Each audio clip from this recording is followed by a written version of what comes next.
Not so long ago, Mercedes-Benz inked a deal with Renault-Nissan to share platforms and technologies. Now that sort of a thing isn't unusual in the automotive world. But if I were Nissan, I would be upset if a sports car from the three-pointed star would plonk the words GTR.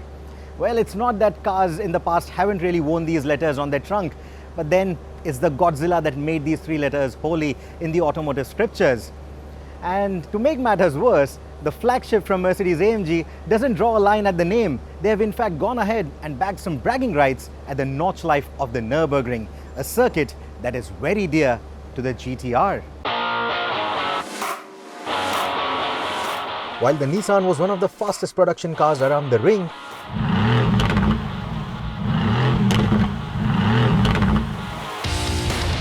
its namesake from Affalterbach has become the fastest rear-wheel driven car around the Nürburgring's northern loop, clocking a lap time of 7 minutes 9.1.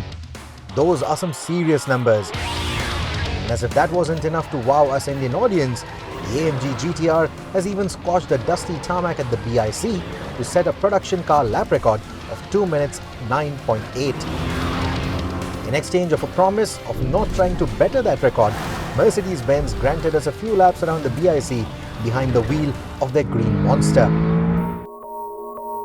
AMG's GTR is no restrained beast like Nissan's GTR. It is evident even when she is standing still. There is a constant sense of motion to the design with its long bonnet and pull-back cabin, while the dagger-like fins around the gills, the carbon fiber skirts and splitters, and the vertical slats on the grille add hints of ferocity. The Pan American grille gets its name and design inspiration from the 300 SL that took part in the Pan American race in Mexico back in the 1950s, and it is astonishing how the grille alone is instrumental in making the lovely AMG GTS look pale in comparison to the GTR. Both the cars share the same engine, a 4-litre bi-turbo V8. But the turbochargers in the GTR provide a boost pressure of 1.35 bar versus the GTS's 1.2 bar, and that, among other things, helps the motor churn out more power and torque. The engine is very sensitive to fuel quality and octane rating. Get it wrong and the GTR becomes grumpy. Get it right and the engine will happily rev all the way to the red line.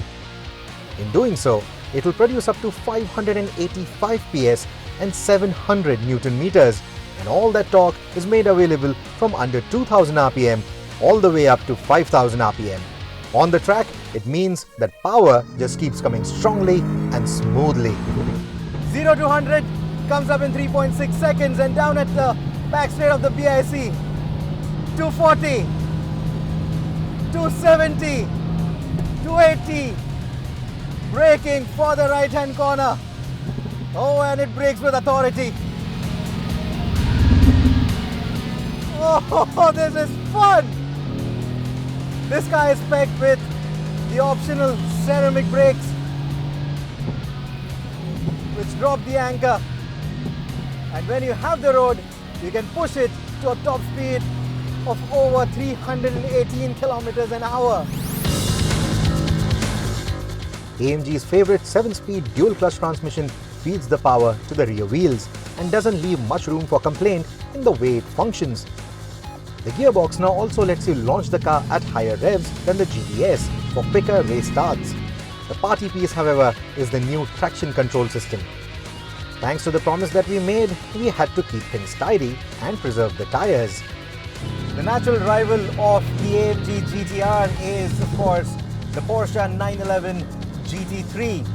Now this car doesn't feel as precise, as serious as the 911 GT3, but it's got this manic edge to it, which I certainly like.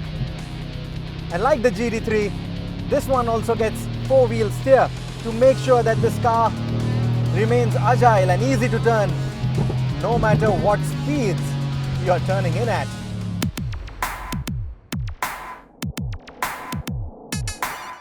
The 911 GT3 and the AMG GT R are both derived from GT3 race cars. Unlike Porsche's hardcore approach though, comprising of racing buckets and a roll cage, The GTR chooses comfortable yet sporty seats and a cabin wrapped in leather in true Daimler fashion.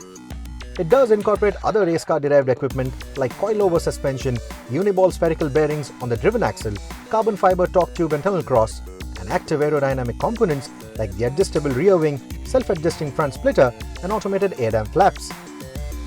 Even the exhaust note has been tuned to be evocative of the AMG GT3 race car.